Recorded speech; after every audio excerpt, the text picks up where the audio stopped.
5 siglos. Este es el tiempo exacto que la naturaleza requiere para degradar por completo un solo neumático. En este preciso instante, 1.500 millones de unidades de caucho se descartan anualmente en todo el planeta, formando vastos depósitos negros que pueden identificarse incluso desde la órbita terrestre. Durante décadas, este material representó una amenaza ambiental crítica, pero en la actualidad, la ingeniería ha logrado convertir este residuo en un recurso estratégico para la infraestructura moderna. ¿Por qué se ha decidido transformar toneladas de desechos tóxicos en pavimentos para carreteras? A primera vista, el caucho parece un material difícil de integrar en la construcción civil. Sin embargo, la incorporación de este componente genera vías que reducen significativamente el ruido del tráfico, poseen una vida útil que duplica a la convencional y permiten reciclar 10.000 neumáticos por cada kilómetro de asfalto construido. La operación industrial comienza en una escala que supera la percepción cotidiana. Se puede notar cómo el terreno se ve interrumpido por colinas artificiales, de formas irregulares y tonalidades oscuras que se extienden por el horizonte. Parece un escenario de degradación total, pero en realidad estas formaciones constituyen depósitos masivos de materia prima que antes se consideraba inutilizable. Pero esto es solo el comienzo. En regiones de América del Norte, Europa y Medio Oriente, estas acumulaciones de caucho se contabilizan por millones de unidades. Lo que anteriormente se gestionaba como un cementerio de residuos tóxicos, hoy se clasifica técnicamente como un área de extracción de recursos. El proceso solo está cobrando fuerza. La logística que sostiene esta actividad se ejecuta con una precisión técnica rigurosa. No se trata de una recolección de desechos convencional realizada por vehículos de transporte de basura estándar. Se ve cómo la maquinaria pesada y los sistemas de clasificación dividen los neumáticos por dimensiones y estado de conservación para su procesamiento posterior. Más adelante se complica.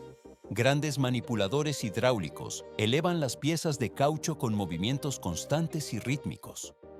Se observa cómo las pinzas de acero sujetan los neumáticos, mientras el polvo acumulado durante años de almacenamiento se asienta lentamente bajo las estructuras de pesaje. El equipo separa gradualmente los neumáticos dañados de aquellos que aún conservan integridad estructural. Todo se vuelve más complejo. ¿Para qué se despliega una infraestructura de transporte tan masiva en estos vertederos? El transporte masivo parece un gasto logístico excesivo para un residuo. No obstante, la densidad del caucho y su volumen exigen una cadena de suministro altamente optimizada para que el procesamiento en la planta de trituración sea económicamente viable y técnicamente eficiente.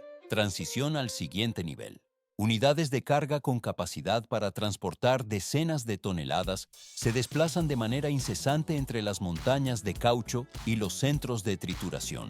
Los neumáticos se amontonan en capas uniformes dentro de los contenedores antes de iniciar el trayecto hacia la transformación química y mecánica. Y esto no es el límite. La cámara se desliza a lo largo de las cintas transportadoras que reciben los neumáticos para la etapa inicial de limpieza. Los rodillos giran sin descanso, arrastrando el material hacia las cuchillas industriales que iniciarán la fragmentación. Así, el caucho abandona su estado de residuo inerte para integrarse en la cadena de producción de infraestructura de alta resistencia. El material está listo para moverse a la siguiente fase de procesamiento sin prisa. Vehículos pesados de gran tonelaje, dotados de plataformas de alta capacidad y sistemas de fijación mecánicos robustos, operan de forma ininterrumpida como si fueran arterias vitales. ¿Por qué se movilizan recursos tan masivos para transportar lo que parece simple desecho? A primera vista, la logística solo conecta garajes y depósitos de sucata con usinas de procesamiento gigantescas, pero en realidad, esta red es la única barrera física que impide que el material degradado se convierta en un riesgo ambiental. Cada neumático recolectado se retira de circulación con una precisión cronometrada antes de que las cavidades de caucho puedan acumular agua de lluvia y transformarse en criaderos de enfermedades. Esta es una carrera técnica contra el tiempo y contra el rigor de los elementos climáticos. El proceso solo está cobrando fuerza. Se puede notar cómo las plataformas de carga soportan el peso muerto de cientos de unidades apiladas que se dirigen hacia su transformación final. Bajo la óptica de la ingeniería moderna, un neumático viejo no se clasifica como basura, sino como un minerio urbano de alto tenor. Dentro de cada una de estas carcasas gastadas por el uso constante, reside una riqueza de materiales diversos que incluyen borracha natural elástica, polímeros sintéticos de alta resistencia y fibras textiles entrelazadas. Crucialmente, el núcleo contiene acero de alta calidad que conserva sus propiedades estructurales intactas. Para la industria global de la reciclaje, este objeto que individualmente vale apenas unos centavos como sucata, carga en su interior el potencial estratégico de economizar miles de millones de dólares en materia prima virgen. Pero esto es solo el comienzo. Extraer este tesoro tecnológico no representa una tarea fácil para los operadores de la planta. Se ve como el equipo de manipulación gradualmente posiciona las piezas frente a la maquinaria de procesamiento. Un neumático fue proyectado originalmente para ser prácticamente indestructible, diseñado para soportar el atrito constante del asfalto caliente y la presión de camiones de 30 toneladas de peso. Para lograr reciclarlo de manera eficiente, la planta debe vencer la propia ingeniería de alta resistencia que lo creó en primer lugar. Todo se vuelve más complejo al enfrentar la estructura interna del compuesto. El primer enemigo técnico en esta batalla mecánica es el esqueleto de acero que mantiene la integridad del neumático durante su vida útil. Se puede observar cómo la maquinaria se prepara para ejercer presiones extremas sobre la superficie del caucho.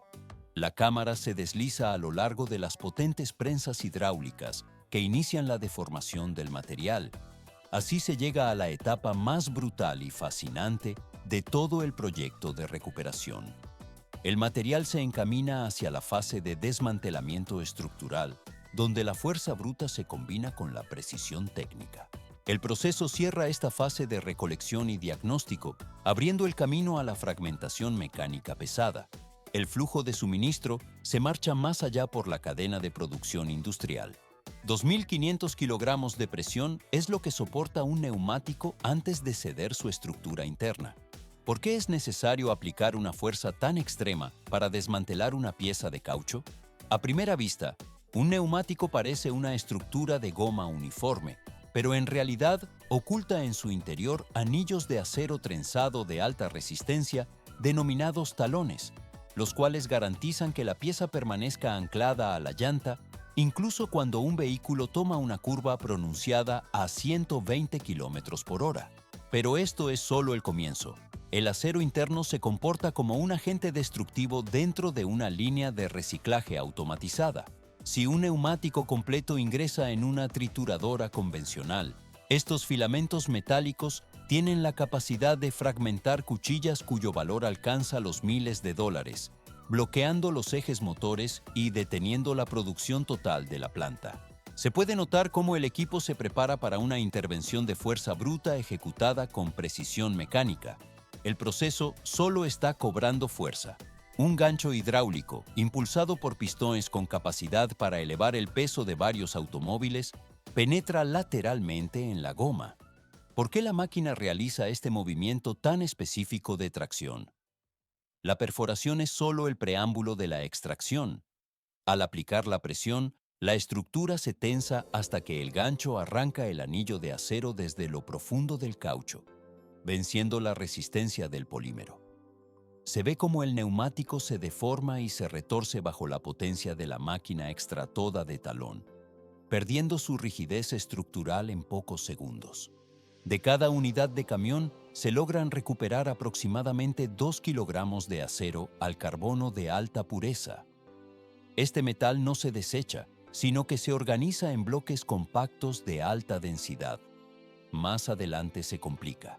Las fundiciones reciben estos fardos metálicos para transformarlos en vigas destinadas a la construcción o en componentes para nuevos vehículos.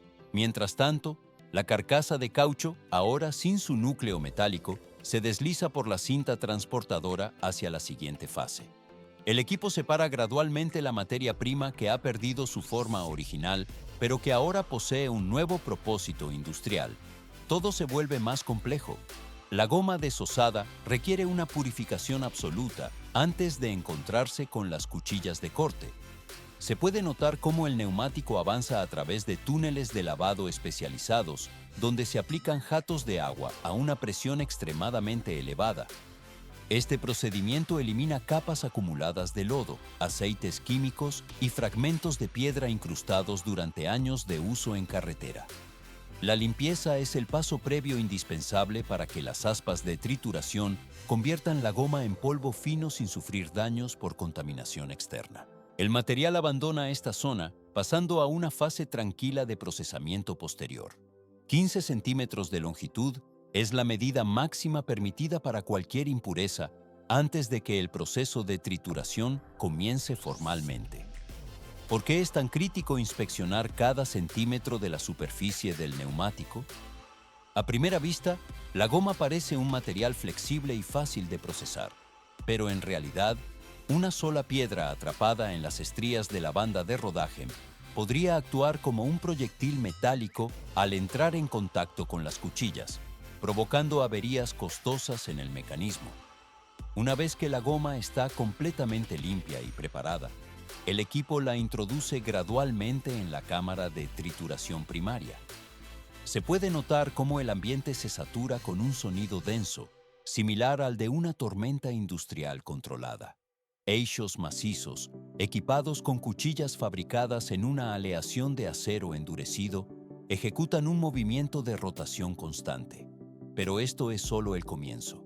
El equipo gira a un ritmo lento e implacable, lo que constituye un secreto técnico fundamental en la ingeniería de reciclaje.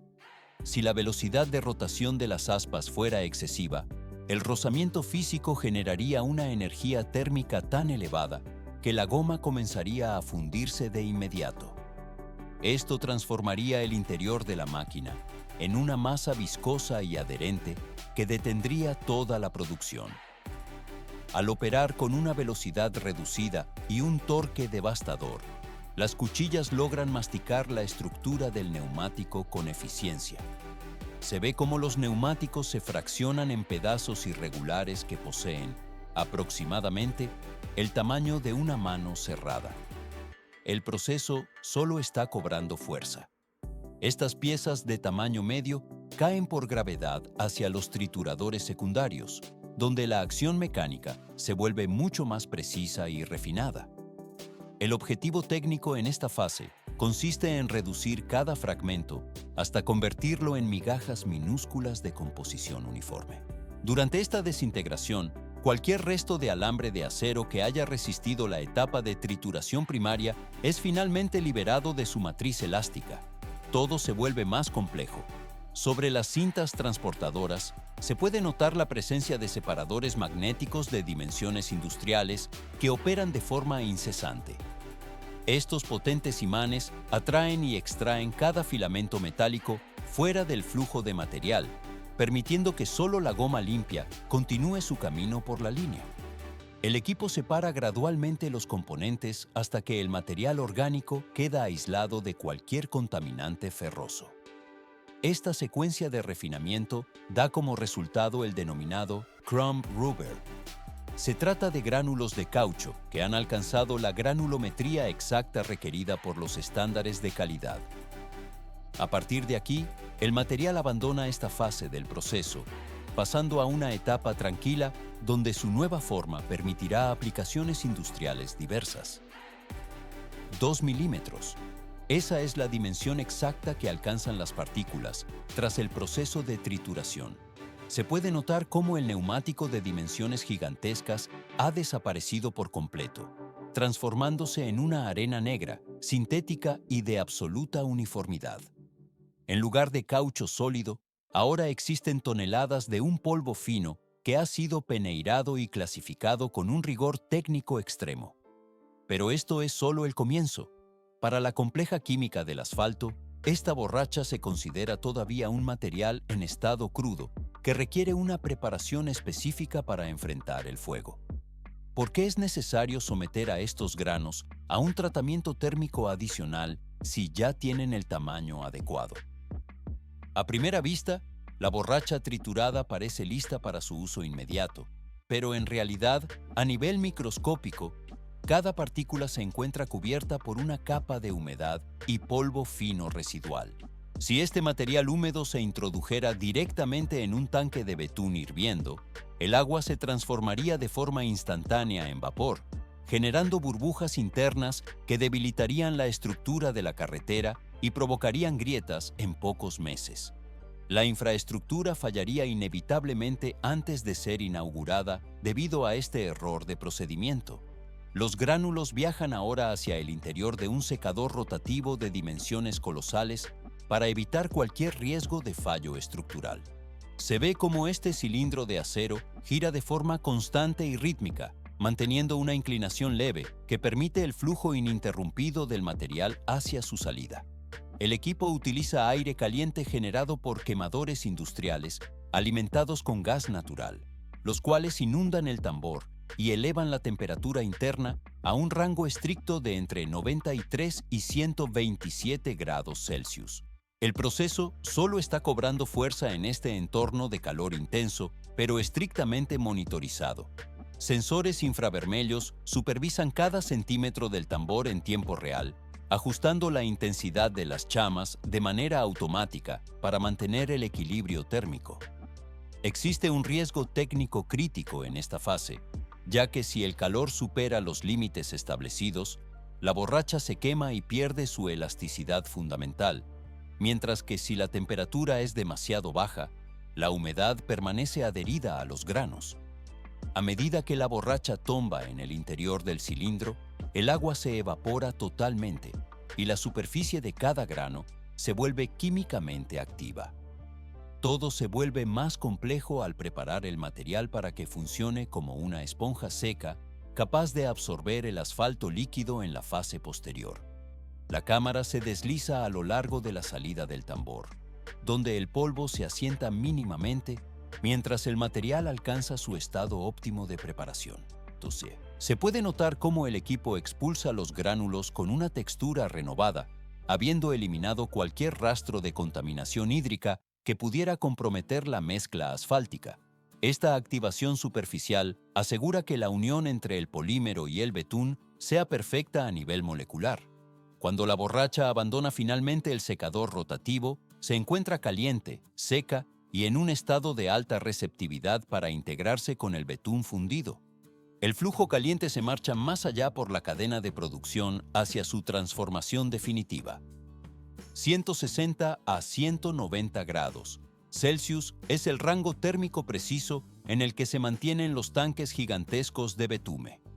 ¿Por qué mantener este líquido negro y viscoso a una temperatura que supera con creces el punto de ebullición del agua?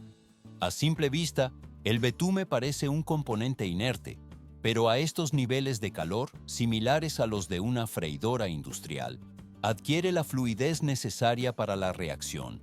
Esta lava negra es el receptor de la materia prima sólida que cambiará sus propiedades mecánicas para siempre. La inyección de la goma seca en el flujo líquido ocurre bajo una dosificación estricta. Generalmente, la proporción se fija en un 20% de caucho respecto al total de la masa fundida. Se puede notar cómo el material sólido desaparece en el fluido denso mientras la maquinaria de precisión controla el pesaje de forma ininterrumpida. Pero esto es solo el comienzo. Agitadores de alta potencia, situados en el interior del tanque de reacción, generan un vórtice constante y profundo. El equipo gradualmente fuerza a los dos materiales a colisionar, aunque no se trata de una simple combinación mecánica. En realidad, lo que sucede es una transformación química profunda que se extiende durante un periodo de 30 a 60 minutos de agitación ininterrumpida. Durante este tiempo, la cámara de reacción sostiene una actividad molecular invisible pero violenta. Se ve cómo ocurre el fenómeno técnico del hinchamiento de las partículas. El caucho sólido comienza a absorber los aceites ligeros presentes en la estructura del betume, provocando que los granos aumenten su volumen hasta doblar su tamaño original. Más adelante se complica. La mezcla experimenta un aumento de viscosidad drástico, transitando de un estado líquido fluido hacia una masa gelatinosa, densa y robusta. Esta alteración estructural dota al asfalto de propiedades elásticas superiores a las convencionales. El caucho integrado funciona como un amortecedor de escala microscópica dentro de la matriz aglutinante del pavimento. Transición al siguiente nivel. Esta flexibilidad añadida permite que la infraestructura soporte tensiones que destruirían materiales rígidos. Cuando un camión de gran tonelaje circula sobre la superficie, la estructura vial se deforma de manera leve y controlada. El asfalto modificado recupera su posición inicial inmediatamente después del paso del vehículo, evitando la aparición de fisuras prematuras en la capa de rodadura. Se puede notar cómo la resistencia interna del material bloquea la propagación de grietas por fatiga térmica o mecánica. El nuevo compuesto híbrido presenta una tolerancia extrema ante los ciclos de temperatura estacionales. Soporta el impacto directo del sol radiante sin reblandecerse en exceso y resiste las contracciones provocadas por el hielo invernal sin fragmentarse. Todo se vuelve más complejo en la fase de durabilidad, donde el material desafía los procesos naturales de oxidación y envejecimiento prematuro. La cámara se desliza a lo largo de la superficie terminada, donde el asfalto de caucho muestra una textura uniforme y compacta. El metal de las extendedoras deposita la mezcla en capas exactas, mientras el calor se disipa lentamente hacia la atmósfera. El proceso cierra esta fase, abriendo el camino a la formación de rutas más resistentes. 149 grados Celsius es la temperatura máxima que alcanza la mezcla asfáltica al salir del tanque de almacenamiento. ¿Por qué es tan crítico mantener este nivel térmico durante los próximos minutos? A primera vista, el asfalto parece un material dócil, pero en realidad, desde que abandona el depósito, se inicia una lucha contra la termodinámica, donde el tiempo es el factor determinante. Si la temperatura desciende de forma prematura, el material perderá las propiedades necesarias para su correcta aplicación en la calzada. El proceso solo está cobrando fuerza. El asfalto modificado con caucho se descarga directamente en camiones basculantes, cuyas tolvas metálicas han sido sometidas a un precalentamiento obligatorio.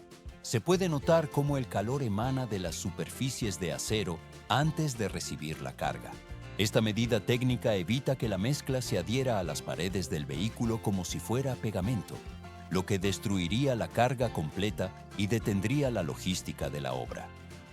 132 grados es el límite inferior aceptable durante la fase de salida hacia el punto de pavimentación. Los camiones se desplazan con rapidez hacia el sector de trabajo, donde el personal técnico aguarda de forma coordinada. Se ve cómo la vibroacabadora, una maquinaria de alta precisión, recibe el material fumigante en su tolva frontal mientras los motores mantienen un ritmo constante. Más adelante se complica, ya que la distribución debe ser perfecta desde el primer segundo. Brocas internas de gran tamaño giran incesantemente para distribuir la masa oscura de manera uniforme por todo el ancho del carril.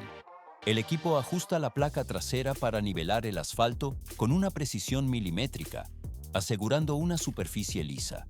La espesura del tendido se calibra mediante sistemas digitales, estableciéndose habitualmente entre los 4 y los 8 centímetros de grosor. Todo se vuelve más complejo cuando entran en acción las pesadas máquinas de compactación que siguen de cerca a la pavimentadora. Dos tipos de maquinaria pesada ejecutan una secuencia de movimientos precisos sobre la capa recién extendida. Los rodillos de metal liso aplastan la superficie para eliminar irregularidades, mientras que los rodillos con neumáticos de caucho presionan la estructura para expulsar las burbujas de aire atrapadas. Se puede notar cómo el equipo sella la porosidad del material mediante esta presión mecánica constante. Transición al siguiente nivel. La vigilancia del termómetro se vuelve obsesiva en este punto del despliegue. 82 grados Celsius representan el límite crítico de compactación, conocido técnicamente como el punto de muerte del material. Si la masa asfáltica se enfría por debajo de este valor antes de ser comprimida, Las partículas no lograrán unirse de forma estructural. Una compactación en frío resultaría en una carretera quebradiza y sin cohesión interna, invalidando todo el trabajo previo. El equipo gradualmente finaliza la pasada de los rodillos, mientras el calor residual aún permite el sellado definitivo de la vía. El asfalto comienza a estabilizarse físicamente a medida que la temperatura desciende de manera uniforme hacia el equilibrio ambiental. La superficie adquiere su rigidez final, marcando el cierre de la fase operativa de tendido. El proceso pasa suavemente a la transformación final de la infraestructura. Millares de fragmentos se desprenderían si a temperatura caíse rápido de más. ¿Por qué se vigila con tanta precisión el enfriamiento de la mezcla asfáltica recién colocada? Una variación brusca en la pérdida de calor haría que la masa líquida se fracturara en pedazos quebradizos antes de tiempo. Sin embargo, si la operación resulta exitosa, esa sustancia viscosa se transforma en pocas horas en una estructura pétrea y sólida, capaz de resistir el paso de millones de toneladas de tráfico pesado durante décadas de uso constante. Pero esto es solo el comienzo. Más adelante se complica, especialmente cuando la infraestructura alcanza su límite operativo. Tras 20 años de servicio, incluso esta superestructura comienza a mostrar signos inevitables de desgaste bajo el peso de los vehículos. Se puede notar cómo la superficie negra pierde su uniformidad, pero en este punto surge la característica más relevante del material, su naturaleza prácticamente inmortal. El asfalto se clasifica como uno de los escasos recursos en el planeta con la capacidad de ser reciclado de forma infinita, manteniendo su esencia química y física sin degradarse. El proceso solo está cobrando fuerza cuando la carretera antigua presenta grietas profundas. En lugar de enterrar los escombros en vertederos, la industria procede a su recuperación directa mediante un proceso de fresado mecánico. Fresadoras de dimensiones masivas, equipadas con tambores rotatorios dentados, arrancan el asfalto viejo del suelo, triturando la estructura que anteriormente fue colocada. Todo se vuelve más complejo en la planta de procesamiento. Este material recuperado, identificado técnicamente como pavimento asfáltico recuperado o por sus siglas en inglés como RAP, es transportado de regreso a la unidad de producción. Allí, trituradores de impacto que operan a 1800 revoluciones por minuto pulverizan los restos de piedra vieja y el betún que se ha endurecido por el paso del tiempo y la oxidación. Se ve cómo el equipo reduce los bloques a granulometría fina para su posterior reutilización. Y esto no es el límite. A primera vista, el material parece un desecho inerte, pero en realidad es la base de una nueva mezcla de alta calidad. El componente recuperado se somete a un recalentamiento controlado y se combina con agentes rejuvenecedores químicos, además de una fracción de asfalto virgen, antes de ser enviado nuevamente a las calles.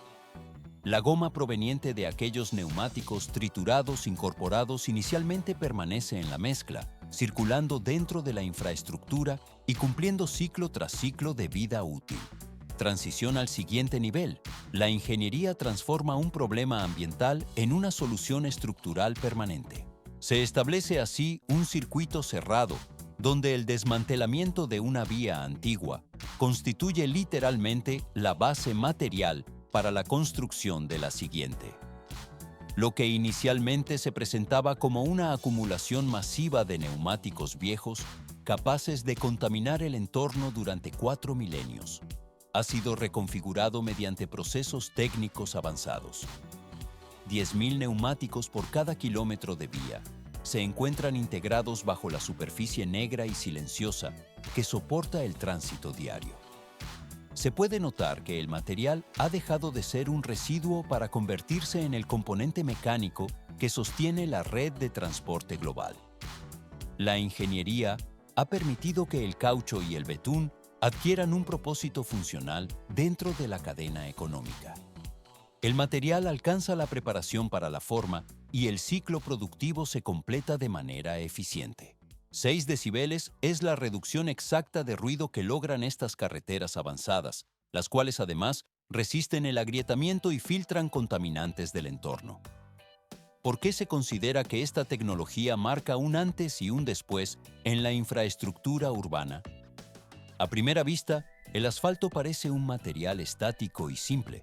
Sin embargo, mediante la integración de compuestos reciclados y diseño molecular, los residuos se transforman en recursos estratégicos que cierran el ciclo productivo de forma definitiva. El proceso solo está cobrando fuerza. 60 millones de kilómetros de cables eléctricos envuelven el planeta en este preciso instante. Esta cifra equivale a dar la vuelta a la circunferencia terrestre unas 1500 veces. Se puede notar cómo esta red invisible sostiene la civilización moderna desde las sombras de las paredes y el subsuelo. Más adelante se complica. Cómo un filamento metálico de pocos milímetros soporta cargas energéticas masivas sin desintegrarse por el calor. La respuesta no se encuentra en la superficie, sino en una secuencia brutal que involucra presiones extremas y una precisión física microscópica. El metal debe poseer una pureza absoluta para que los electrones fluyan sin encontrar resistencia. Pero esto es solo el comienzo. La historia de la conductividad comienza en las profundidades de la corteza terrestre. Kilómetros de extensión alcanzan las minas a cielo abierto, donde se libra una batalla constante contra la geología. El entorno es un caos de ruido industrial, donde la ingeniería extrae el cobre y la bauxita necesarios para la red global. Se ve cómo las máquinas titánicas operan sin interrupción entre el polvo y la roca. Todo se vuelve más complejo cuando el suelo vibra bajo el paso de los equipos. El pulso de la industria se siente en el temblor constante del terreno de la cantera. Los ingenieros inician la extracción mediante una violencia calculada que fragmenta la estructura mineral. Brocas industriales de gran escala perforan la roca sólida para preparar el terreno. Transición al siguiente nivel. Pozos profundos reciben las cargas de explosivos que han sido distribuidas con rigor matemático. Se puede notar cómo la detonación fragmenta estratos de piedra de miles de toneladas para liberar el mineral valioso. El equipo remueve entonces las capas de tierra estéril para alcanzar el núcleo de la veta. El material se marcha más allá por la cadena de procesamiento hacia la fundición. Milhares de toneladas de rocha se fraturam em único instante no momento exato em que o sinal de detonação é acionado. Por que utilizar uma força tão devastadora para iniciar o processo? A princípio, a extração manual pareceria menos invasiva, mas a detonação controlada é o único método capaz de vencer a resistência da crosta terrestre para liberar o cobre e o alumínio de seu repouso geológico de milhões de anos. O impacto fragmenta a estrutura mineral, permitindo que a matéria-prima seja finalmente manipulada pela tecnologia industrial. A extração não se encerra com a queda das rochas. Escavadeiras hidráulicas, cujas dimensões atingem a altura de prédios de 3 andares, avançam sobre os escombros com movimentos precisos e constantes. Pode-se notar como as caçambas dessas máquinas, de dimensões tão vastas que poderiam elevar um automóvel de passeio sem qualquer sinal de esforço mecânico, mergulham nos fragmentos de rocha. Mais adiante se complica. Uma frota de caminhões de mineração, que operam como verdadeiros centros de carga móveis, recebe o material extraído. Cada um desses veículos transporta centenas de toneladas de minério em uma única viagem através das rotas da mina. A escala dessas máquinas é evidenciada pelo tamanho de seus pneus, que medem o dobro da altura de um ser humano adulto. O equipamento desloca gradualmente a terra bruta por estradas de terra batida, gerando vibrações que ecoam por toda a bacia de extração. As pedras, algumas com o volume equivalente ao de sofás domésticos, são despejadas nos trituradores primários. O processo só está cobrando força. Nessas estações, a pressão mecânica esmaga os blocos maciços como se fossem simples torrões de açúcar, reduzindo-os a fragmentos menores e transportáveis. Observa-se como os rolos e mandíbulas de aço partem a rocha com um ruído seco e contínuo, preparando o caminho para o envio às refinarias. Tudo o que se obteve até este ponto é composto por pedra bruta e nuvens densas de poeira que se assentam lentamente sobre o maquinário. Mas para transformar esse material inerte em um condutor de energia eficiente, a matéria-prima deve enfrentar um rigoroso teste de fogo. A brutalidade física das máquinas cede espaço ao ambiente extremo da fundição térmica. Transição ao seguinte nível. O minério entra em fornos industriais que operam em níveis de calor que desafiam os limites da resistência dos materiais convencionais. Trata-se de temperaturas elevadas o suficiente para provocar a liquefação do aço, um estado em que o metal se torna viscoso e maleável. No contexto do alumínio, a operação se transforma em uma complexa batalha de reações químicas e térmicas para separar o metal puro da rocha estéril. O metal fundido flui gradualmente para as calhas de retenção, enquanto a temperatura é monitorada por sensores de alta precisão. Se vê como a escoria flutua como espuma cinzenta na superfície do banho líquido antes de ser removida pelos manipuladores automáticos. O processo de separação térmica encerra esta fase inicial, deixando a matéria-prima pronta para a purificação definitiva. 950 grados Celsius. Esa es la temperatura extrema que deben soportar las células de reducción electrolítica, donde se sumerge la bauxita. ¿Por qué se requiere una intensidad de corriente tan descomunal en este punto del proceso? A simple vista, el material parece sólido e inalterable, pero en realidad, estas corrientes eléctricas de una magnitud capaz de destruir cualquier sistema doméstico en un instante son las únicas que pueden romper los enlaces químicos de la roca. Una vez que el calor alcanza los 1742 grados Fahrenheit, la estructura mineral finalmente cede ante la energía aplicada. El aluminio puro se desprende de la roca madre y comienza a gotear en forma de un líquido plateado y brillante hacia la parte inferior del tanque. Pero esto es solo el comienzo. Se puede notar cómo el metal fundido se acumula en el fondo, formando un flujo denso y letal. El equipo de monitoreo supervisa esta separación mientras el aluminio se deposita en una capa uniforme de aspecto incandescente. Para el cobre, el tratamiento técnico se vuelve todavía más riguroso y exigente. Este metal es sometido a baños electrolíticos donde la electricidad cumple la función de un filtro a escala microscópica que extrae cada átomo de impureza. El proceso solo está cobrando fuerza a medida que la corriente depura el material hasta alcanzar una pureza del 99,9%. Se ve cómo los residuos se separan gradualmente mientras el metal alcanza el estándar requerido de forma innegociable. Cualquier desviación por debajo de este nivel de pureza se considera un fallo inaceitable en la producción. Una única partícula de suciedad que permanezca en la estructura podría provocar un cortocircuito fatal a kilómetros de distancia en la red eléctrica final. Por esta razón, el control de calidad en el baño electrolítico es absoluto y constante. Más adelante se complica la dinámica con la fase de moldeado.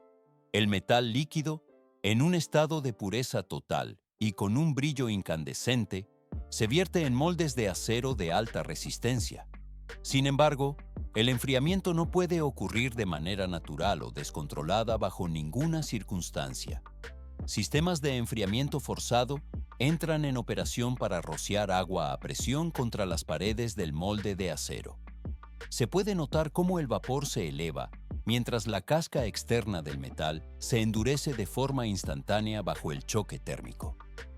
La cámara registra la solidificación superficial mientras el núcleo interno permanece caliente y en un estado plástico más blando.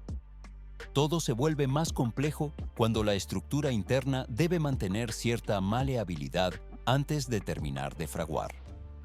El resultado de esta técnica son lingotes sólidos y barras metálicas de dimensiones masivas que emiten un resplandor rojo anaranjado intenso en la penumbra del área de colado. Las aspas de los sistemas de ventilación giran incesantemente para disipar el calor radiante de estas piezas de gran tonelaje. A pesar de su imponente apariencia física, un bloque sólido de metal en esta forma de lingote todavía no posee la configuración necesaria para transportar electricidad hacia los centros de consumo. El metal se asienta en su forma temporal mientras el calor se disipa lentamente de su superficie externa. El material abandona la fase de fundición y se encamina hacia su siguiente etapa de transformación física: 150 toneladas de presión. Esa es la fuerza mínima necesaria para iniciar la metamorfosis del lingote de acero antes de que pueda ser utilizado en cualquier construcción. El bloque metálico, que conserva una temperatura interna extrema y emite una radiación térmica constante, se introduce en la línea de laminación automatizada. ¿Por qué se somete al metal a un esfuerzo mecánico tan destructivo en esta etapa? A simple vista, el lingote posee una solidez estructural envidiable, pero para ser útil debe ser aplastado y estirado mucho más allá de sus límites elásticos actuales. El sistema de rodillos industriales actúa de forma similar a un rodillo de cocina, pero con la diferencia de que estos ejercen una compresión de cientos de toneladas sobre la superficie incandescente. El proceso solo está cobrando fuerza. Se puede notar cómo el metal emite chirridos agudos y vibraciones estructurales, mientras los rodillos, que giran a velocidades de rotación elevadas, lo fuerzan a comprimirse. El bloque original, caracterizado por ser grueso y de poca longitud, es aplastado de manera sistemática hasta convertirse en una barra larga o vergallón. El equipo reduce el espesor de forma gradual hasta alcanzar aproximadamente los 8 milímetros de diámetro. Pero 8 milímetros sigue siendo una medida excesiva para las aplicaciones de alta precisión. La etapa de trefilación es donde la ingeniería mecánica alcanza una escala microscópica. En esta fase, las varillas metálicas se desplazan por la línea de producción para ser traccionadas a través de una secuencia de orificios de diámetro decreciente conocidos técnicamente como hileras o fieiras. Estos componentes suelen estar fabricados con diamante industrial debido a su dureza extrema y resistencia a la fricción. Todo se vuelve más complejo a partir de este punto. La velocidad del material es alucinante durante este recorrido.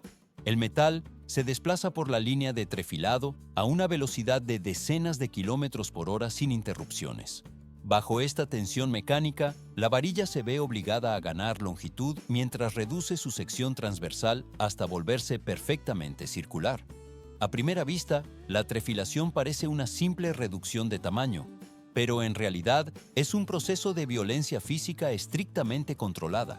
Desde una varilla de espesor considerable, el material se transforma en un hilo, cuya finura puede superar la de un cabello humano. Se ve cómo el metal corre por las poleas de guía, mientras su estructura se redefine milímetro a milímetro. Transición al siguiente nivel. Láseres de alta precisión monitorean la superficie y el diámetro del hilo en tiempo real y sin contacto físico. Si la sección transversal del metal presenta una variación de apenas un milésimo de pulgada, los sensores ópticos detectan la anomalía y el sistema de control ajusta los parámetros de tracción de forma instantánea.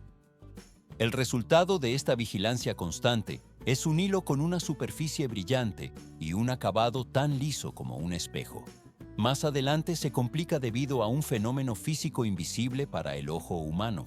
Después de haber sido traccionado, estirado y forzado a través de los troqueles de diamante, el acero presenta un estado de estrés interno elevado.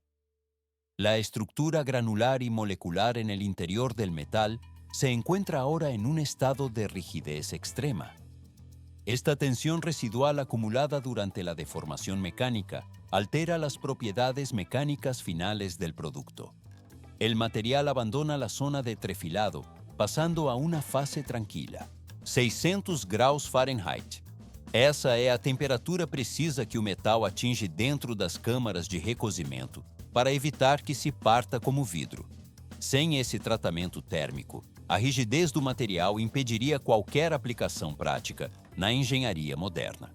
Por que submeter o metal a um calor tão específico se não se pretende derretê-lo? A resposta reside na microestrutura interna do material, que sofre deformações severas durante as etapas anteriores de processamento e requer uma reorganização atômica completa para recuperar sua 6 metros de diámetro tiene la estructura circular conocida como gallola, la cual inicia su rotación a gran velocidad. Se ve cómo las bobinas ejecutan movimientos en círculos perfectos, generando la apariencia de un vórtice plateado que flota en el aire de la planta. Los hilos individuales son traccionados con fuerza constante hacia un punto de convergencia central, denominado el nariz de la máquina. ¿Por qué se aplica una torsión tan específica en este punto exacto del proceso? A primera vista, el entrelazado parece una acción mecánica aleatoria. Sin embargo, en esta zona, los filamentos se enrollan unos sobre otros con una precisión geométrica absoluta, siguiendo un patrón calculado por ingenieros que determinan el ángulo exacto de la hélice. Si la torsión resulta demasiado apretada, el cable adquiere una rigidez excesiva que dificulta su manipulación y provoca un desperdicio innecesario de metal precioso. Por el contrario, si la unión es muy laxa, el conductor corre el riesgo de desmoronarse durante las maniobras de instalación en campo. Todo el proceso ocurre bajo un borrao de movimiento acelerado por la potencia de los motores.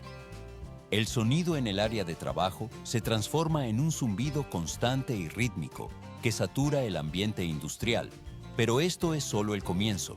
Sistemas de sensores electrónicos monitorean la tensión mecánica de cada hilo individual de forma ininterrumpida. Se puede notar cómo el equipo reacciona de inmediato ante cualquier anomalía en la integridad del material.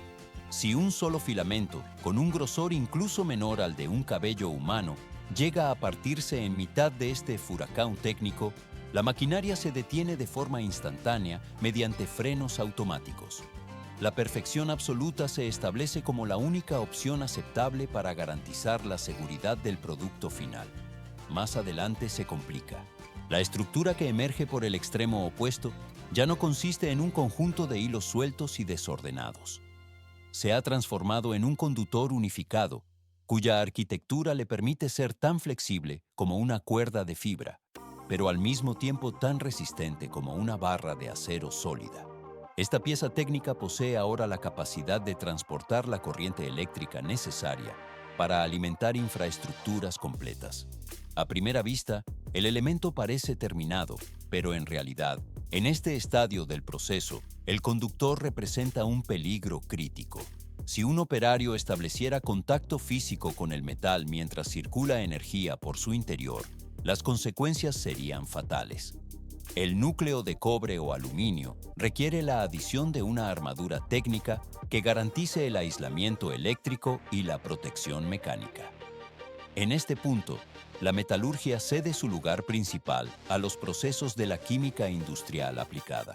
El conductor de metal desnudo avanza gradualmente hacia la línea de extrusión, donde se prepara para recibir su piel protectora de polímeros. Toneladas de pequeños gránulos de material plástico se almacenan en grandes silos prateados que dominan el paisaje de la nave. Estos compuestos, que pueden ser cloruro de polivinilo o polietileno de alta densidad con propiedades especiales, aguardan su entrada al sistema de fundición. El equipo calienta el material granulado hasta que alcanza un estado viscoso y uniforme. Se ve como el plástico fundido se adhiere al metal en una capa de espesor milimétrico y constante. El proceso solo está cobrando fuerza mientras el material avanza por el túnel de enfriamiento posterior. La cámara se desliza a lo largo de la línea de extrusión, donde el control térmico es vital para evitar deformaciones en la cubierta. El metal se posa en el centro exacto del revestimiento gracias a cabezales de centrado automático de alta tecnología. Este recubrimiento no solo impide fugas de corriente, sino que protege al núcleo contra la corrosión ambiental y el desgaste físico. La transición al siguiente nivel de la cadena de producción asegura que el cable pueda soportar condiciones externas extremas durante décadas de servicio continuo. El flujo de material abandona la zona de extrusión, pasando a una fase tranquila de bobinado final. Milhões de pequenos grânulos de polímero, com aparências que variam entre o branco opaco e a total transparência, aguardam o início da transformação. Esses elementos sólidos são succionados por um sistema de vácuo para o interior de uma extrusora industrial de alta potência, cujo funcionamento mecânico se assemelha ao de uma pistola de colagem térmica em escala gigantesca. Porque a homogeneidade do material é monitorada com tamanha rigidez nesta fase inicial, A consistência do polímero determina diretamente a integridade do isolamento final. Uma fusão irregular criaria bolhas de ar microscópicas, as quais comprometeriam a resistência dielétrica do cabo sob alta tensão. O plástico é aquecido gradualmente até atingir o estado de uma pasta viscosa e completamente uniforme. Mais adelante se complica. O condutor metálico central avança em alta velocidade pelo núcleo de uma cabeça de extrusão fabricada em aço endurecido, enquanto o polímero em estado líquido é injetado sob pressão constante ao redor de toda a sua circunferência. Se pode notar como o metal é revestido com uma precisão que atinge a escala de micrômetros. O equipamento distribui gradualmente a camada protetora para garantir que ela seja perfeitamente concêntrica em relação ao núcleo de cobre ou alumínio.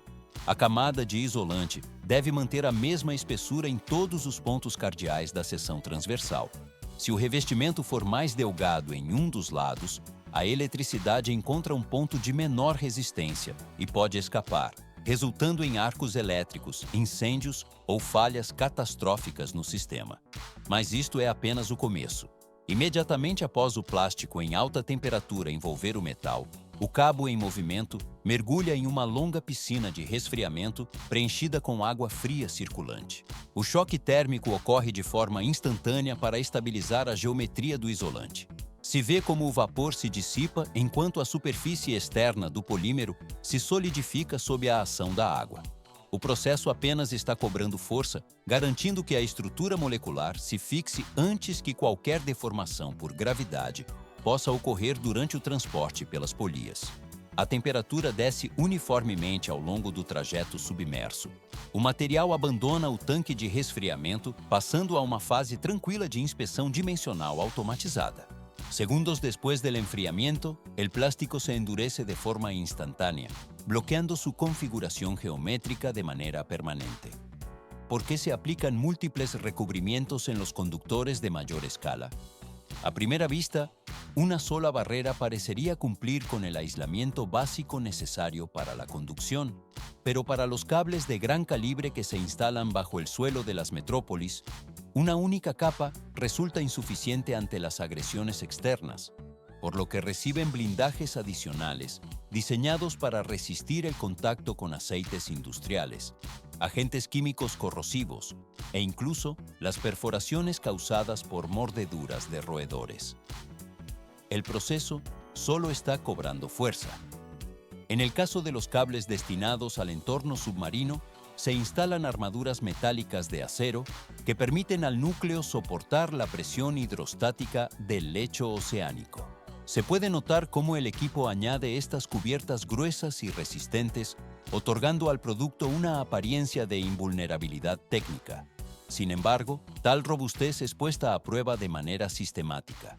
La planta de producción no permite que el material sea despachado basándose en la probabilidad, sino que somete a cada lote a procesos de degradación controlada. Antes de que un solo metro de conductor abandone las instalaciones, la integridad estructural debe validarse en el Departamento de Control de Calidad. Pero esto es solo el comienzo. Las consecuencias de un defecto en este punto son críticas para la infraestructura civil. Un fallo técnico en el aislamiento no se limita a la interrupción del suministro eléctrico en una vivienda, sino que representa el riesgo de un apagón en un complejo hospitalario o el inicio de un incendio estructural en un edificio de gran altura. Por esta razón, el protocolo inicia con el ensayo de rigidez dieléctrica. Una tensión eléctrica significativamente superior a la carga operativa nominal se dispara a través del núcleo conductor. Los ingenieros monitorean los equipos en busca de fugas de corriente o cualquier punto de vulnerabilidad en el polímero aislante. Se ve cómo los instrumentos de medición registran la estabilidad de la carga mientras la energía fluye internamente. Esta fase del proceso es comparable a la presurización extrema de un globo. Si existe una discontinuidad física en el material, el cable fallará violentamente dentro de la contención del laboratorio. Todo se vuelve más complejo al pasar a los ensayos de resistencia mecánica. Máquinas de tracción hidráulica estiran el cable hasta alcanzar su límite elástico y de ruptura para asegurar que los componentes metálicos y plásticos no se desprendan bajo tensión. Más adelante se complica con las pruebas térmicas de resistencia al fuego. Se puede observar cómo diversas secciones del producto se introducen en cámaras de combustión para verificar si el aislamiento autoextingue la llama o si, por el contrario, se funde de forma peligrosa. Otros segmentos de la producción se someten a temperaturas bajo cero para certificar que el material no presente grietas por fragilidad durante los periodos de invierno extremo. El equipo de inspección utiliza tecnología de precisión para detectar anomalías que escapan a la vista. Las aspas de los sistemas de ventilación giran incesantemente mientras dispositivos láser escanean la superficie del cable en busca de irregularidades micrométricas. Transición al siguiente nivel. Equipos de rayos X analizan la estructura interna para garantizar la concentricidad absoluta de las capas aplicadas. El procesamiento posterior solo reforzará su calidad y durabilidad. Apenas el segmento de cable que logra superar todas estas pruebas de resistencia extremas recibe el sello oficial de aprobación técnica. ¿Por qué se otorga este certificado con tanto rigor? A primera vista, un cable defectuoso podría parecer funcional bajo condiciones normales, pero cualquier falla microscópica en el aislamiento o el núcleo provocaría un cortocircuito catastrófico al ser instalado bajo tierra. Por esta razón, solo el material certificado avanza hacia el embalaje definitivo. Se puede notar cómo el producto terminado es conducido hacia enormes carretes de madera o acero reforzado, donde se enrolla de forma automatizada. Cada unidad de almacenamiento se somete a un pesaje preciso, se etiqueta con especificaciones técnicas y se prepara logísticamente para su distribución internacional. Los carretes se apilan en los patios de almacenamiento, donde el equipo los organiza en filas que asemejan monedas gigantes de una civilización de dimensiones épicas. El proceso solo está cobrando fuerza. Estas estructuras circulares aguardan el momento de ser transportadas para su despliegue en trincheras profundas, postes de alta tensión y muros estructurales en todos los continentes. 60 millones de kilómetros de cable es la longitud total que se produce para mantener la infraestructura global operativa. Esta industria masiva genera un movimiento económico de $200.000 millones cada año. Se ve cómo la escala de producción supera cualquier previsión inicial, regresando siempre al punto de origen de la materia prima. Más adelante se complica. Un conductor eléctrico oculto tras una pared no representa simplemente una combinación básica de polímeros plásticos y aleaciones metálicas. Ese filamento es un sobreviviente técnico de un ciclo de fabricación implacable. Su origen se remonta a una detonación controlada en una mina de cobre, tras la cual el mineral fue sometido a una fundición en un entorno químico de temperaturas extremas. El metal se estiró mediante el paso por hileras de diamante industrial y recibió un tratamiento térmico de curado para estabilizar sus propiedades físicas. El equipo de trenzado lo introdujo después en un vórtice mecánico de alta velocidad, finalizando con pruebas de exposición al fuego y descargas eléctricas de alta intensidad. Esta es una de las piezas de ingeniería más subestimadas en el desarrollo de la tecnología humana. Estos conductores funcionan como las arterias invisibles que suministran energía a la civilización moderna. Sin su presencia, el funcionamiento de los núcleos urbanos se detendría de forma instantánea al cesar el flujo eléctrico. El proceso de encender una lámpara es el resultado final de una trayectoria técnica compleja y coordinada. En el sector de la industria pesada, incluso el filamento de menor diámetro posee una secuencia de fabricación de proporciones monumentales. $90.000 millones es la cifra que Australia genera anualmente mediante la exportación de recursos para abastecer al mercado mundial. Sin embargo, el país se enfrenta actualmente a un proceso de degradación geológica que se manifiesta de forma silenciosa. Se puede notar cómo el suelo fértil se transforma gradualmente en un polvo rojo inerte que el viento dispersa con facilidad. 4 millones de hectáreas de terreno productivo mueren cada año debido a esta erosión constante. Transición al siguiente nivel. El fallo de la tecnología moderna ante este fenómeno supuso la derrota de los métodos tradicionales de preservación en este nuevo entorno geográfico. Así concluye una de las etapas clave de la producción de acero y materiales conductores. El material está listo para moverse a la siguiente fase de procesamiento sin prisa. 427 millones de hectáreas de terreno se extienden a lo largo del continente australiano en una escala geográfica que resulta difícil de procesar para la mente humana. ¿Cómo es posible que la lana sucia, considerada históricamente como un residuo sin valor o una carga inútil, se haya convertido en la única barrera técnica capaz de frenar la desertificación total de esta masa de tierra? La respuesta reside en la estructura física del suelo y su capacidad de retención. Durante múltiples generaciones, este territorio, 6 millones de hectáreas de terreno, se encuentran actualmente dentro de la denominada zona roja, bajo una clasificación de riesgo extremo por erosión. ¿Por qué la fertilidad de la capa superficial del suelo termina depositada sistemáticamente en el fondo del océano cada jornada? La erosión hídrica y eólica actúa de forma incesante sobre la superficie, mientras que otros 3.200.000 hectáreas adicionales colapsan debido a la degradación profunda del agua. Pero esto es solo el comienzo. La infraestructura agrícola, valorada en miles de millones de dólares, pierde estabilidad sobre cimientos que se desintegran en partículas de polvo. Se puede notar cómo el suelo se quiebra en fisuras profundas, perdiendo cualquier capacidad física para retener el líquido.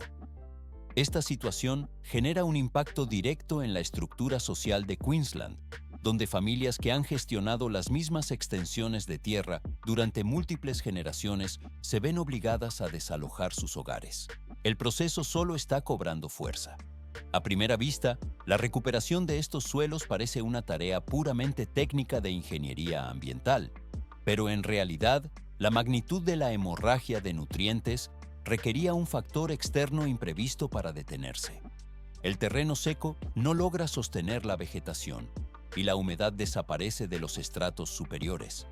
Más adelante se complica. El país necesitaba un mecanismo de contención para evitar que la tierra muriera de inanición por falta de materia orgánica. En esta etapa no termina la crisis, pues mientras el sector agrícola sufría por la carestía de recursos, otra industria nacional enfrentaba un problema de exceso de producción. Si se observa el interior de los depósitos y celeiros, se identifica el núcleo de una coyuntura crítica paralela. La industria de la lana, que en periodos anteriores posicionó a Australia como un líder global indiscutible, se detiene ante la falta de demanda. Todo se vuelve más complejo. 4.000 millones de dólares anuales representaban las exportaciones de lana merino en su época de mayor auge comercial. Se ve como la fibra de alta calidad, antes considerada el equivalente al oro blanco, se acumula sin salida en los centros logísticos. El mercado internacional ha experimentado una transformación estructural que provocó el colapso de los precios de la lana bruta. Y esto no es el límite. Las proyecciones estadísticas para el año 2024 indican una reducción adicional del 12% en la producción total. Se puede notar cómo lo que originalmente era un activo de gran valor financiero se transforma en un problema de almacenamiento y gestión de excedentes. El material se acumula en fardos que ya no encuentran compradores en las subastas globales, mientras la tierra en el exterior continúa su proceso de degradación. La transición al siguiente nivel de esta crisis vincula la falta de fertilidad con el exceso de biomasa sin procesar. 200.000 toneladas de lana de baja calidad se acumulan anualmente en las explotaciones agrícolas de Australia como un residuo masivo y problemático. ¿Por qué este material natural se convierte en una carga logística tan pesada para los productores? A primera vista, la lana es un recurso valioso, pero esta variedad específica carece de la finura necesaria para la industria textil, presentándose como fibras cortas, saturadas de suciedad y restos orgánicos que la invalidan para la vestimenta.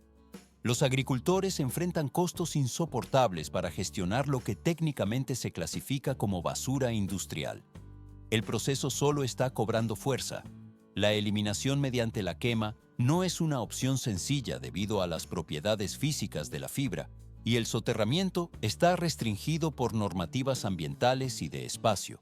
Se puede notar cómo pilas gigantescas de este material fibroso permanecen estáticas bajo la exposición constante del sol y la lluvia. El equipo de limpieza no interviene debido al gasto que representa el traslado de estos desperdicios.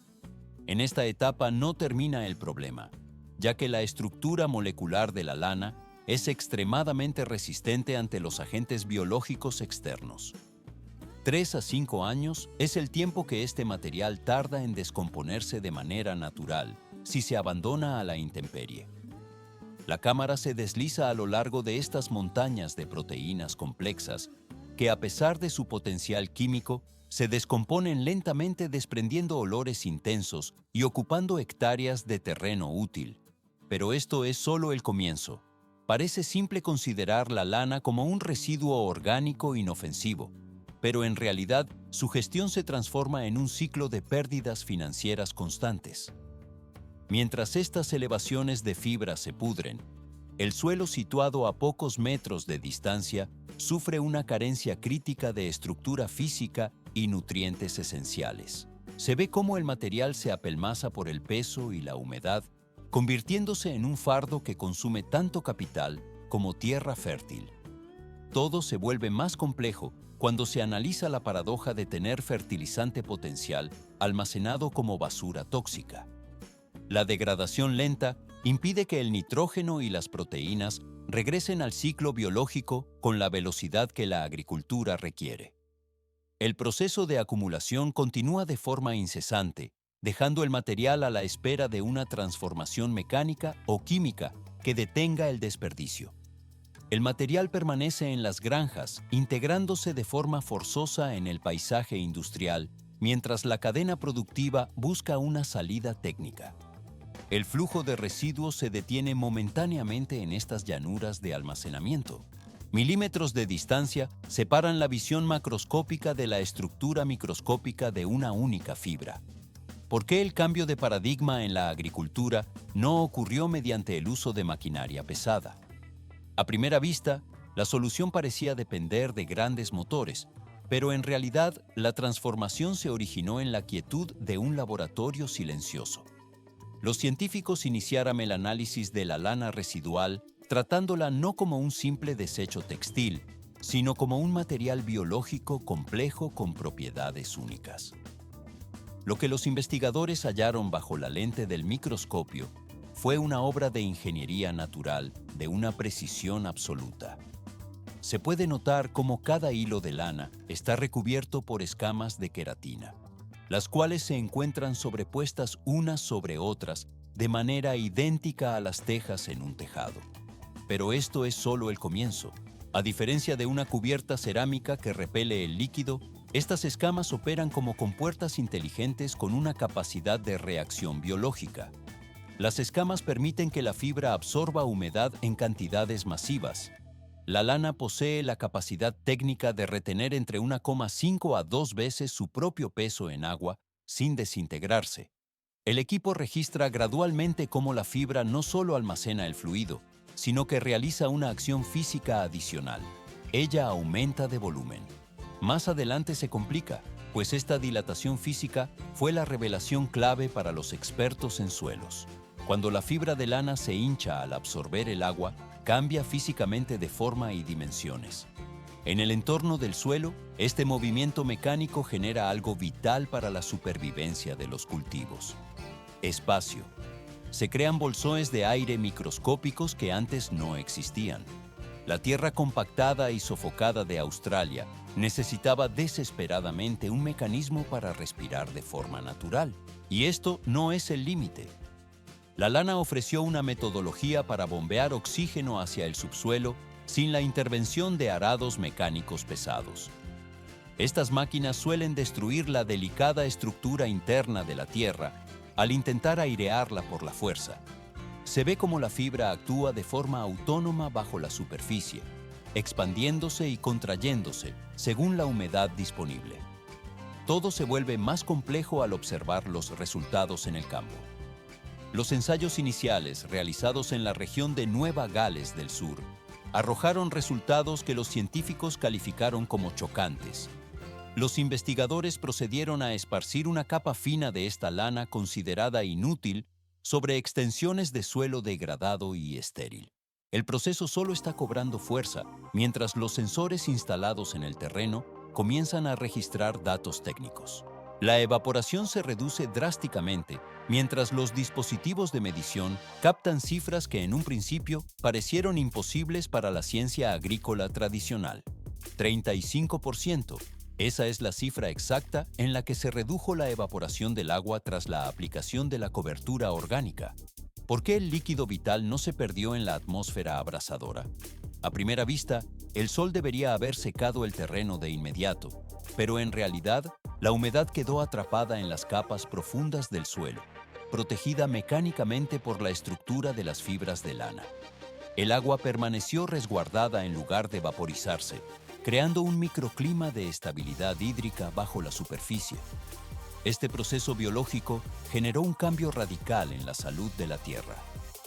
La densidad de los microorganismos, que actúan como los arquitectos invisibles de la fertilidad, experimentó un crecimiento explosivo de entre el 30 y el 50% en un periodo de pocos meses. Pero esto es solo el comienzo.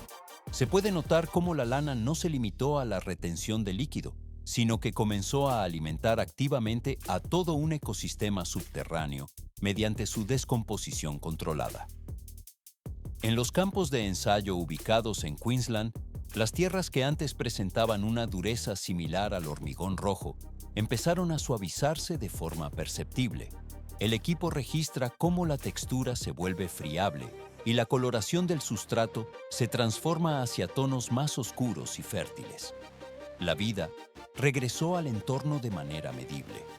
Sin embargo, en esta etapa no termina el desafío, pues la aplicación técnica presentaba obstáculos logísticos significativos.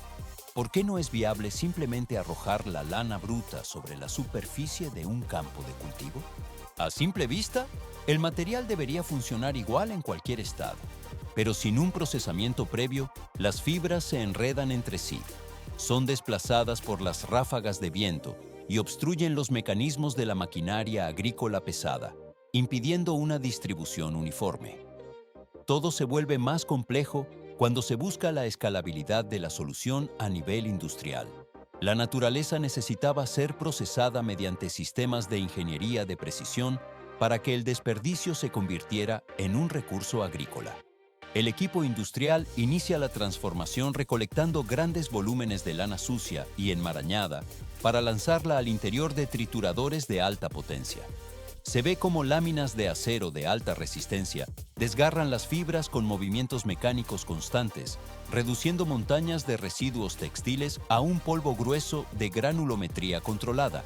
Más adelante se complica. El secreto técnico del proceso reside en la aplicación controlada de fuerza física.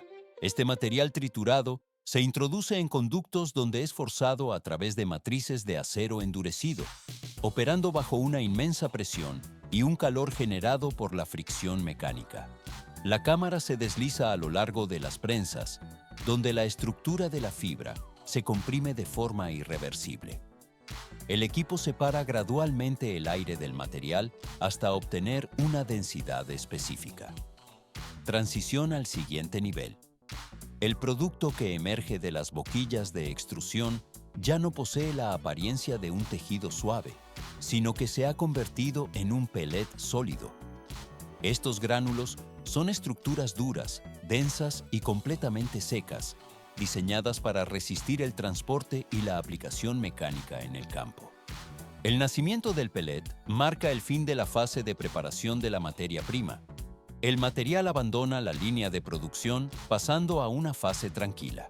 El flujo de gránulos se desplaza de manera uniforme hacia los contenedores de almacenamiento, listo para su distribución final. Cada uno de estos pequeños gránulos funciona exactamente como una batería biológica diseñada para el almacenamiento de agua a nivel molecular. Cuando el pellet se encuentra enterrado en el suelo seco, permanece en un estado de latencia absoluta, sin actividad química detectable. Porque este material aparentemente inerte es capaz de transformar tierras áridas en zonas productivas. La respuesta reside en su reacción inmediata ante la humedad ambiental. En cuanto caen las primeras gotas de lluvia o se activa el sistema de irrigación artificial, el pellet experimenta una activación mecánica. Se puede notar cómo se expande físicamente, absorbiendo el líquido de forma ávida para resguardarlo en un núcleo compuesto por queratina natural. Pero esto es solo el comienzo. Cuando el sol extremo del territorio de Australia evapora la humedad superficial y seca por completo la tierra circundante, el gránulo inicia un proceso inverso. El equipo de retención biológica libera el agua de manera controlada y lenta, suministrándola gota a gota directamente en el sistema radicular de los cultivos. Esta dinámica de intercambio hídrico altera por completo las condiciones del sustrato. Se observa cómo la capacidad de retención de humedad en el suelo se incrementa entre un 25 y un 40% respecto a los niveles normales. Para el agricultor, esto se traduce en una reducción drástica de la frecuencia de riego, lo que permite conservar recursos hídricos que son extremadamente limitados en estas latitudes. El proceso solo está cobrando fuerza. A medida que transcurren los meses, el material comienza una descomposición orgánica gradual y programada. Durante este tiempo, el pellet emite nitrógeno, azufre y carbono de forma constante hacia la tierra. No se trata de un compuesto químico sintético que pueda provocar quemaduras en las raíces por exceso de concentración. Por el contrario, es un sistema de nutrición lenta y estable que respeta la fisiología de la planta. Se puede ver cómo los filamentos radiculares se desarrollan con vigor alrededor de estos núcleos de materia orgánica. Más adelante se complica. La transformación económica derivada de este proceso resulta tan disruptiva como la innovación biológica misma. De repente, aquel residuo que antes generaba costes logísticos de eliminación ha adquirido un valor de mercado tangible y elevado. De 1 tonelada de lana residual, las instalaciones industriales son capaces de procesar y fabricar exactamente 900 kilogramos de pellets de alta eficiencia técnica. El valor comercial de este producto final cuadruplica, en términos de mercado, el precio que tenía la lana bruta original antes de ser tratada. En la región de Victoria, este fenómeno ha desencadenado una actividad empresarial comparable a la histórica fiebre del oro. Transición al siguiente nivel. 40 empresas emergentes han surgido en apenas un año para liderar esta nueva industria local. La maquinaria pesada opera incesantemente, procesando el desperdicio para convertirlo en un catalizador de vida agrícola. Se ve cómo las prensas industriales compactan la fibra hasta obtener la densidad requerida para el funcionamiento del pellet. Pero esta revolución industrial no se ha limitado a permanecer dentro de las fronteras australianas. La tecnología ha cruzado el océano, encontrando un propósito adicional y totalmente inesperado en el territorio de los Estados Unidos. En Norteamérica, específicamente en los estados de Texas y California, la tecnología ha evolucionado hacia una simbiose todavía más sofisticada con los ecosistemas locales. El equipo gradualmente adapta los sistemas de producción para integrarse en modelos agrícolas de precisión futurista. En esta etapa no termina la expansión del método. El flujo de innovación se desplaza por la cadena de producción internacional, estableciendo nuevos estándares de sostenibilidad. El material abandona la fase de prototipo para convertirse en un estándar industrial global. Millones de paneles solares cubren las extensiones desérticas, formando campos inmensos de vidrio y silicio que se pierden en el horizonte. ¿Por qué una infraestructura tan avanzada tecnológicamente se ve amenazada por algo tan simple como la vegetación? A primera vista, las plantas parecen inofensivas, pero si la hierba crece sin control, proyecta sombras persistentes que bloquean la radiación solar y reducen drásticamente la eficiencia en la producción de energía eléctrica. El proceso solo está cobrando fuerza. Históricamente, la respuesta ante este problema consistía en el despliegue de brigadas de hombres equipados con cortadoras de césped a gasolina y potentes herbicidas químicos. Se puede notar cómo esta metodología resultaba no solo costosa, sino extremadamente peligrosa para la integridad de los componentes técnicos. Durante las labores de desbroce, las piedras saltaban con violencia debido a las cuchillas metálicas, impactando y fracturando el vidrio templado de los módulos.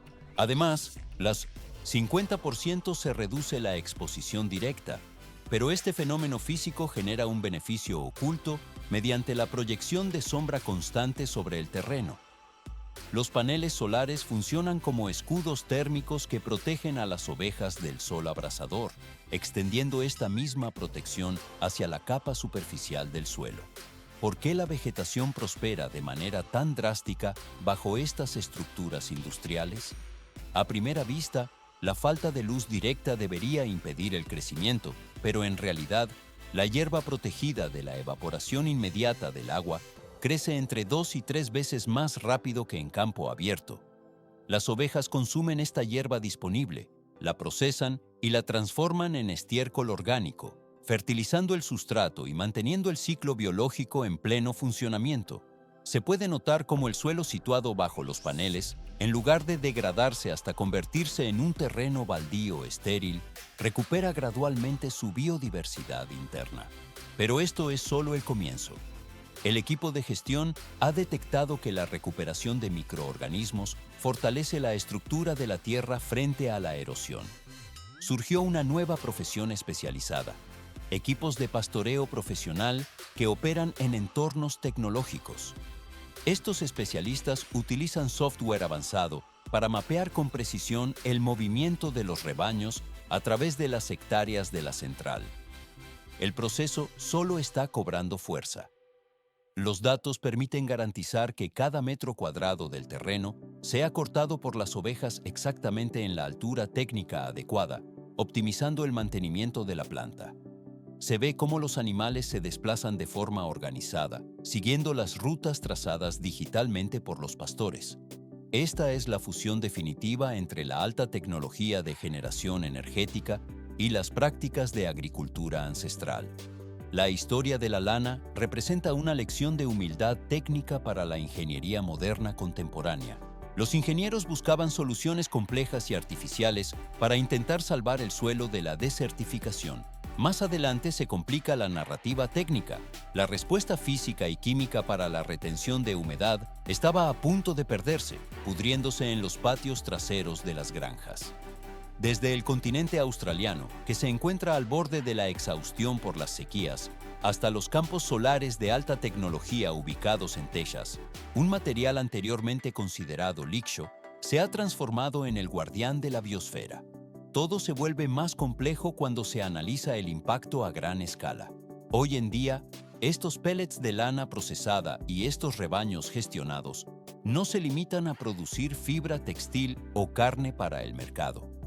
Ellos están construyendo un escudo físico contra la sequía persistente mediante la mejora de la porosidad del terreno. A primera vista parece un proceso agrícola simple, pero en realidad estos sistemas biológicos están demostrando que el concepto de residuo es solo una falla de imaginación técnica en un mundo de recursos finitos. Transición al siguiente nivel. El metal de las estructuras y el material orgánico interactúan para regenerar el ecosistema local de forma pasiva. Tal vez la clave tecnológica para sobrevivir a las variaciones del cambio climático no radique en la fabricación de máquinas de mayor tamaño. Se puede notar que la eficiencia real proviene de aprender a utilizar las herramientas biológicas ya existentes de manera integrada con la infraestructura moderna. El material orgánico se integra en la tierra, cerrando el ciclo de nutrientes de forma natural. El procesamiento posterior de estos suelos solo reforzará su calidad y durabilidad a largo plazo. Así concluye una de las etapas clave de la producción y gestión de suelos en plantas solares. El material está listo para moverse a la siguiente fase de procesamiento sin prisa.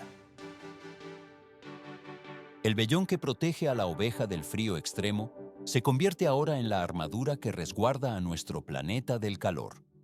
Se afirmaba con rotundidad que las pitones birmanesas en Florida eran soberanos intocables y máquinas biológicas desprovistas de cualquier tipo de depredador natural en su entorno.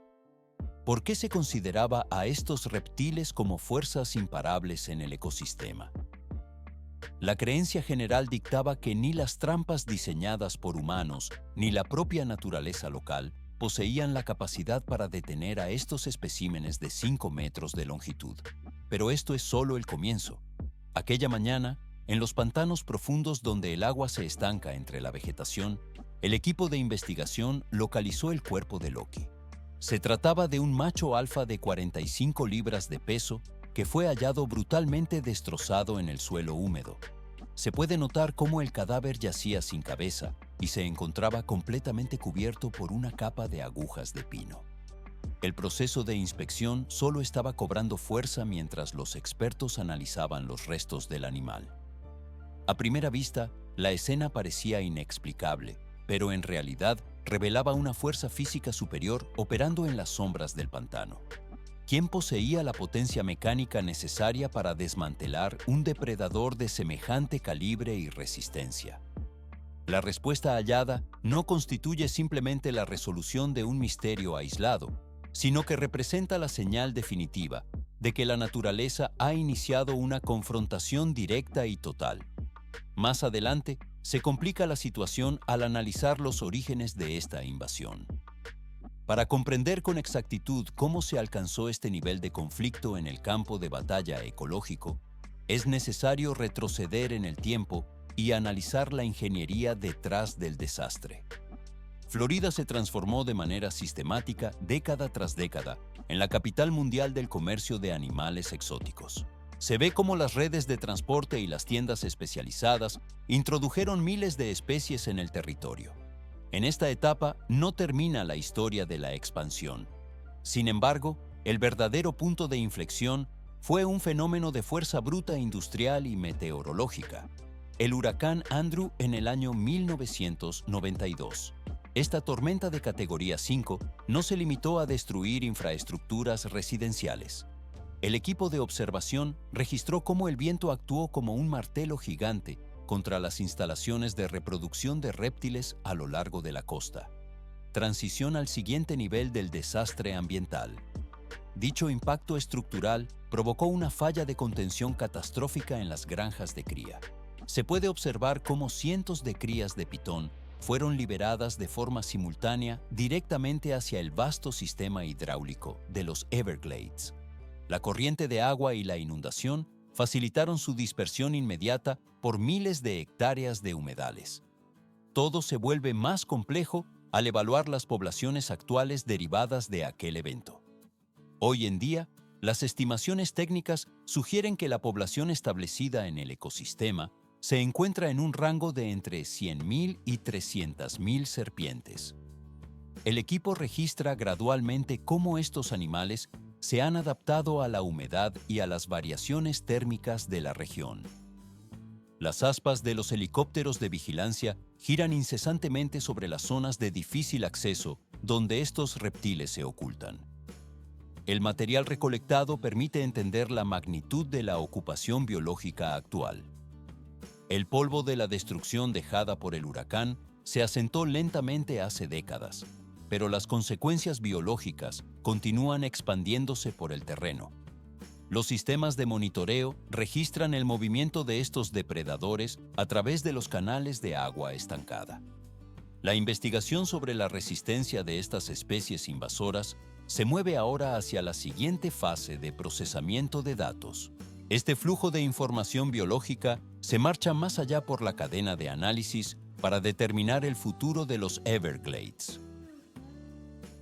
25 centímetros de abertura. Essa é a extensão que a mandíbula de uma piton birmanesa alcança ao se expandir completamente. Por que um réptil necessita de uma abertura equivalente ao diâmetro de um prato de jantar em sua estrutura bucal? A princípio, tal anatomia parece excessiva para um predador de pântano, mas na realidade, esse sistema de carga expansível é o que permite a entrada de presas com dimensões massivas. Mais adiante se complica, pois essa capacidade biomecânica desafia a física convencional. Cientistas registraram espécimes ingerindo cervos inteiros com 35 kg de peso total. O processo só está cobrando força após a ingestão, quando a verdadeira engenharia pesada se manifesta no interior do organismo. Se pode notar como o corpo da Python entra em um estado de superprodução metabólica absoluta para processar a carga. O coração do réptil aumenta fisicamente em 40% de seu tamanho original para bombear o combustível sanguíneo necessário. Simultaneamente, as enzimas digestivas multiplicam-se em 40 vezes a sua concentração habitual.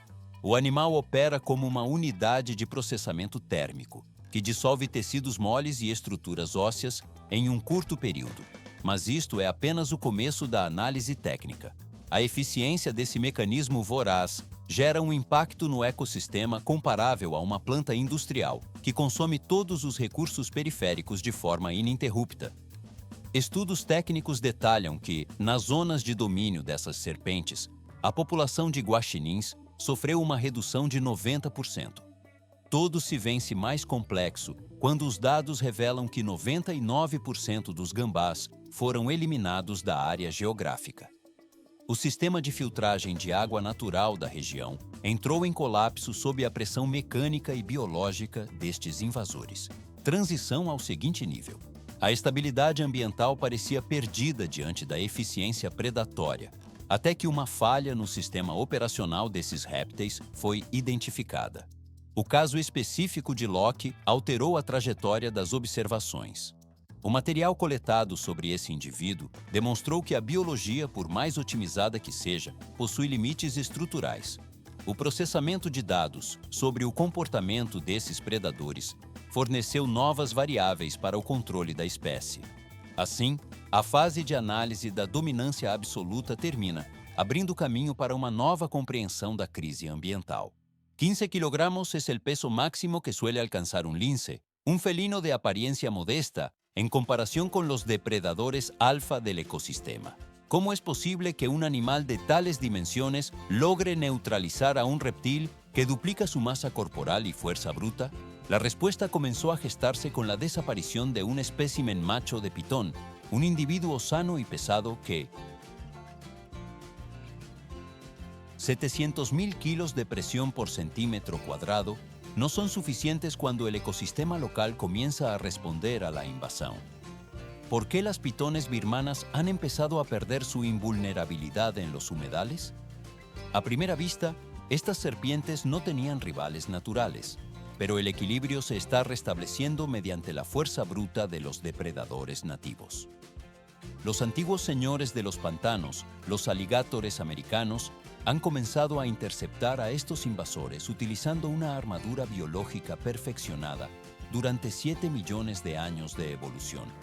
El alligator posee una de las mordidas más potentes registradas en el reino animal.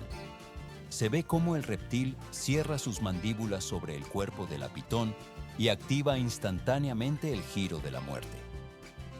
La fuerza torsional resultante en esta maniobra mecánica es tan extrema que la columna vertebral de la serpiente se fractura con un sonido seco que se propaga por el agua como un disparo de arma de fuego.